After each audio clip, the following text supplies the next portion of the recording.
Relax हो जाओ, गहरी सांसें लो। अब रोना मत, सब गुजर गया है।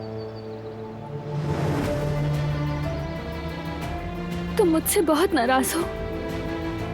फोन किया था, खबर देना चाह रही थी, लेकिन फोन बंद हो गया था।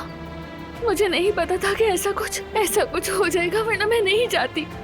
मैं नाराज नहीं हूं, बस मैं फिक्रमंद था तुम्हारे लिए कि कहीं तुम्हें कुछ हो ना जाए। तुम मुझसे नाराज नहीं हो यानी?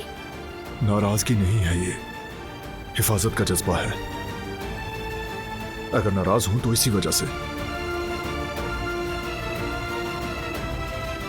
अब कैसी हो तुम? ठीक हूं मैं, फिक्र नहीं करो।